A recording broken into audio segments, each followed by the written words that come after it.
Welcome back to the Pennsylvania Railroad Middle Division.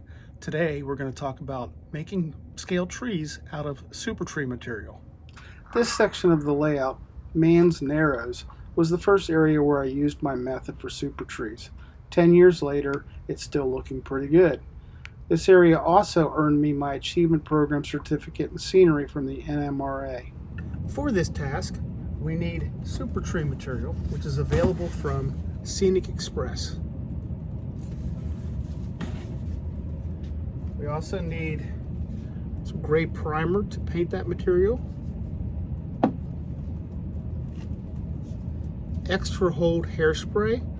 You can get the cheap stuff, which I usually use, but they were out at Walmart, so I just picked up some Tresemme. You need leaf flake material, which is available from a variety of companies. I happen to have several colors here from Knock. Woodland Scenics makes leaf flock, as does Scenic Express. You'll need a drop cloth. I have contractor grade trash bags that I cut the sides off so that I can lay them out flat. I use them for a variety of applications around the railroad. And also something to stand the trees up in. I have a couple of scrap pieces of foam, and I've put holes in them to hold the trunks, both for while I'm painting them and for letting the flock dry. Now, the process that comes with, the instructions that come with the super trees themselves talk about cleaning up the tree material itself, which we'll do, but then they wet those trees and they hang them upside down from a clothesline with a clothespin underneath to weight them down to straighten them out. I found that they're straight enough for my use directly. The other thing that they do is they then dip them in a glue or a matte medium, and that's what lets the leaf flock stick to them. But I found that gets very globby and very messy. So I came up with another way of doing these, and you can see the area off in the distance. That was done over 10 years ago with this method, and it still looks great. So we'll get started here. One other thing you should have is a small pair of pliers.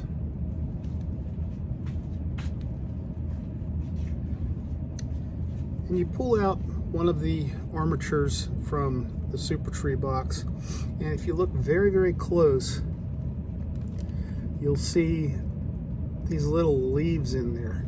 We need to get rid of those. They serve no purpose in our scale world. So this is a time-consuming task where you go through and you prune the armatures of any of those leaves. And you can see how relatively straight this armature is.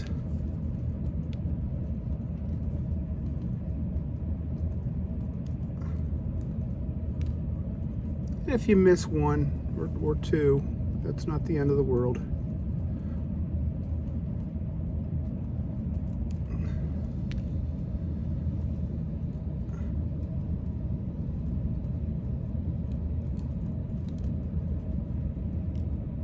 That's pretty clean. So now we take that and we place that into one of the holes in our foam. And we'll just repeat this process as we fill up the entire section of foam. Okay, I've now filled up my first section of foam. So I'm going to take that and set it aside. Guess what? Here's another one. It's also worth noting in the process that I come up with a lot of little scraps. They're too small to be trees, or maybe they're young trees. I do save these, and then I process them separately later and use them for scrub. All right, so now I'm outside, and I've got my rattle can of gray primer.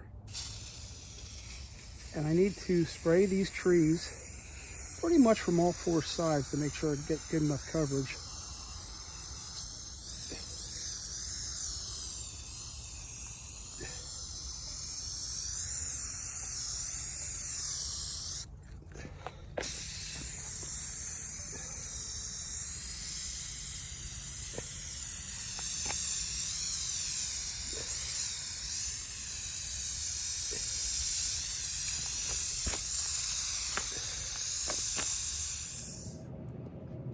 Okay, the paint is dried on our trees, which are down here, and we're ready to put flock on the leaves on the trees. I've got two distinct work areas. This is a wet area where the hairspray is going to be going on. That's going to get extremely sticky. This is the area where I'm going to be dropping the leaves. So what I want to do is get my flock out and make a small pile of flock.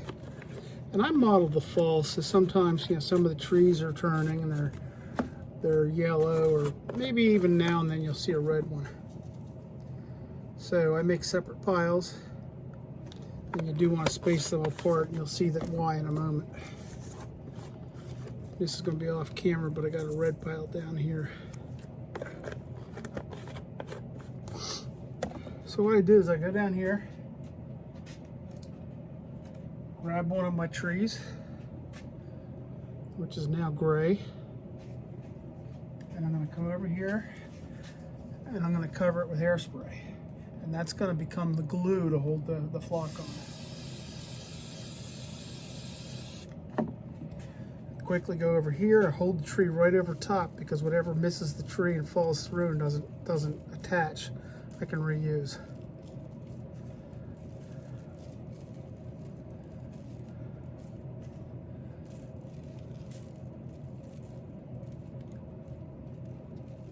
So that's what the tree looks like. And then I'm going to come down here,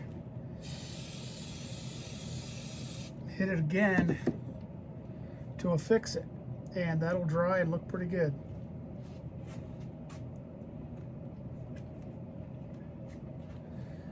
And that's all there is to it, except I've got plenty more to do. After it was all said and done, one case of SuperTrees yielded 4 flats of finished trees. Previously, I mentioned keeping a wet area separate from the dry area. Well, here's what the wet area looks like after processing a case of trees. It is soaking wet with hairspray, and there's even a puddle. Okay, now we're ready to actually plant the trees, and it's every bit as simple as you'd expect it to be.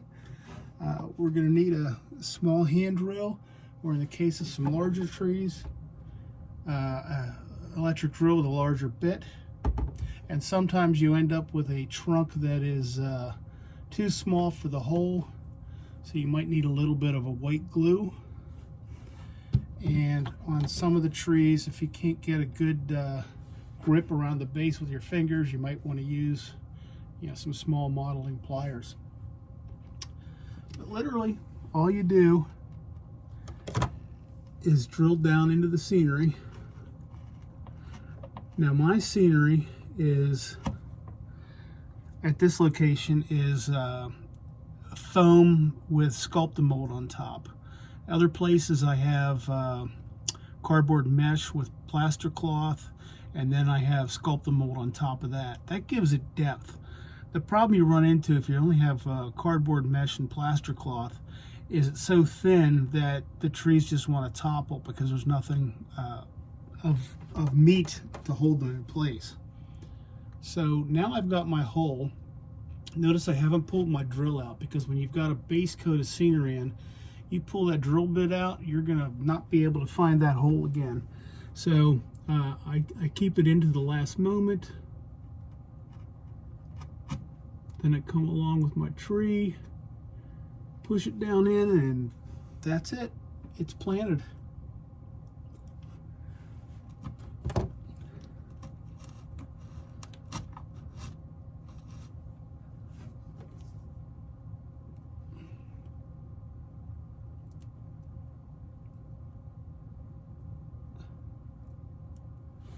Here's a yellow one I'm going to put in here.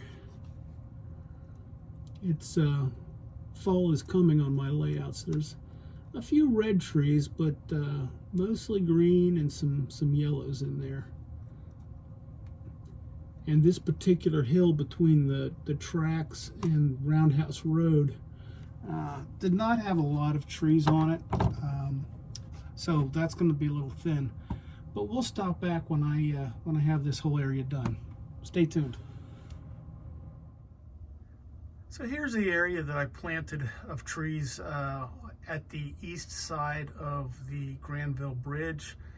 There was a dirt road going down to the riverbanks where people took their trailers, and I've got a truck pulling a trailer now.